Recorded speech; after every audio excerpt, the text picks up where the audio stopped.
రాత్రి 12 గంటలు దాటింది. ఇక్కడొక ఊరు ఉంది. ఆ ఊరి చివర ఒక బంగ్లా ఉంటుంది.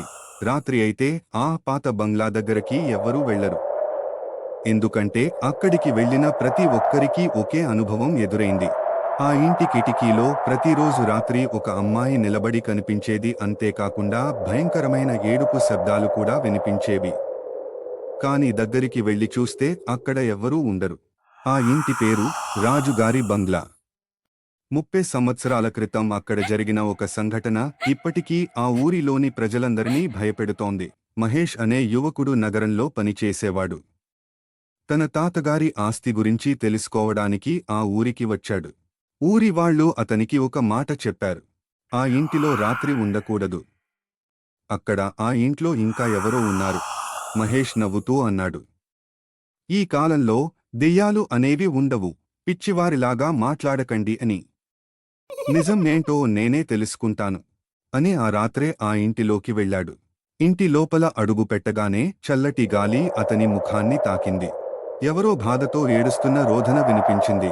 బయట ఆ ముసలోడే ఇవన్నీ ప్లాన్ చేశాడు కావచ్చు, ఎందుకంటే ఇలాంటి కథలన్నీ చెప్పి నన్ను భయపెట్టి నేను ఈ ఆస్తి గురించి మళ్ళీ ఇక్కడికి రాకుండా చేయనికేమో అనుకున్నాడు మనసులో. అలా భయంతో నెమ్మదిగా ముందుకు నడుస్తుండగా గోడలపై పాత ఫోటోలు ఉన్నాయి. ఒక ఫోటోలో ఒక కుటుంబం కనిపించింది. అందులో ఒక అమ్మాయి ముఖం చూసి మహేష్ ఆశ్చర్యపోయాడు. ఆ అమ్మాయి కళ్లలో ఏదో బాధ కనిపించింది మహేష్కి. అప్పుడే టక్ టక్ టక్ అని పై అంతస్తు నుంచి భయంకరమైన శబ్దం వచ్చింది.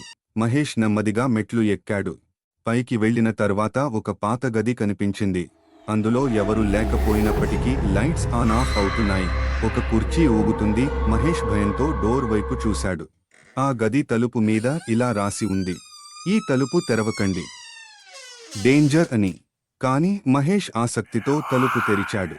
లోపల ఒక పాత డైరీ ఇంకా ఒక అమ్మాయి ఫోటో కనిపించింది. ఆ డైరీలో ఇలా ఉంది, నా పేరు మేఘన.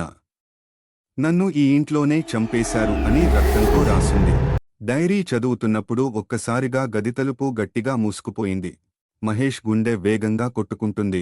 ఒళ్లంతా చెమటలు పట్టి వణుక్కుంటూ వెనక్కి తిరిగి చూశాడు. అక్కడ ఒక అమ్మాయి నిలబడి ఉంది. తెల్లటి దుస్తులతో, పెద్ద పెద్ద పళ్ళు, ఎర్రని ముఖంతో, పొడవైన గోళ్లతో నెమ్మదిగా ముందుకు పాకుతూ వస్తుంటే ఆ క్షణం కుప్పకూలిపోయాడు. ఆత్మ చంపేస్తాను అంటూ గట్టిగా అరుస్తూ భయంకరంగా నవ్వుతుంది. ఆ శబ్దాలకు ఇల్లు మొత్తం ఒక్కసారి ఊగిపోయింది. మహేష్ ఆగు, నాకు నీ చావుకి ఏం సంబంధం లేదు, నేను మా తాతగారి ఆస్తి గురించి వచ్చాను అని చాలా భయంతో చెప్పాడు. అప్పుడు ఆ ఆత్మ నన్ను చంపింది ఎవరో నాకు తెలియకుండా నేను ఈ లోకాన్ని వదిలి వెళ్లను, నిన్ను కూడా చంపేస్తాను అనగానే కళ్ళు మూసుకుని సరే అని మహేష్ అన్నాడు. అప్పుడు ఆమె ఆత్మ గట్టిగా చెప్పింది, నాకు ఇప్పుడే నిజం తెలియాలి అని చెప్పి అదృశ్యమైంది. మహేష్ భయంలో తొందరగా డైరీలో ఉన్న విషయాలు తెలుసుకుంటున్నాడు. 30 సంవత్సరాల క్రితం మేఘనను ఆమె సొంత బంధువులే డబ్బు కోసం అతి కిరాతకంగా, జాలి దయ లేకుండా చంపారు. ఆమె ఆత్మకు శాంతి దొరకలేదు. ఆమె ఆ నిజాన్ని ఈ ప్రపంచానికి తెలియజేయాలని ఎదురు చూస్తోంది. మహేష్కు ఉన్న సమయంలో ఆ ఇంట్లో దాచిన ఆధారాలను వెతకడం ప్రారంభించాడు. అర్ధరాత్రి సమయంలో మహేష్కి ఇంటి కింద ఒక రహస్య గది కనిపించింది. ఫోన్ లైట్ పెట్టుకుని లోపలికి వెళ్ళాడు. అక్కడ మేఘనకు సంబంధించిన వస్తువులు ఉన్నాయి. అప్పుడే వెనుక నుంచి ఒక మగాడి గొంతు వినిపించింది. ఇన్ని సంవత్సరాల తర్వాత కూడా నువ్వు నిజం తెలుసుకోవడానికి వచ్చావారా, నిన్ను చంపేస్తా అంటున్నాడు. అది మేఘనను చంపిన వ్యక్తి ఆత్మ. ఆ ఆత్మ మహేష్ మీద దాడి చేయడానికి ప్రయత్నించింది.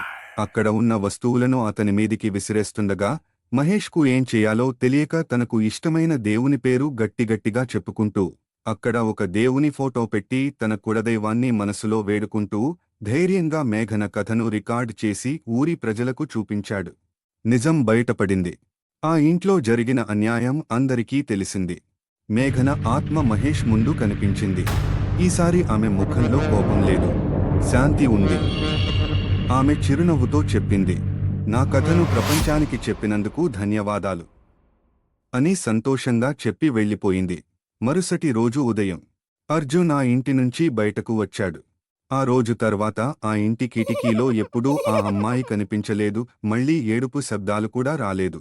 కానీ జనాలలో ఆ భయం అలాగే ఉంది. ప్రతి సంవత్సరం ఆ ఇంటి దగ్గర ఒక చిన్న తెల్లని పువ్వు పూస్తుంది. గ్రామస్థులు ఇప్పటికీ అంటారు, మేఘన ఆత్మకు చివరికి శాంతి దొరికింది. కానీ ఆ పాత బంగ్లా లోపల ఇంకా ఏదో రహస్యం దాగి ఉందేమో.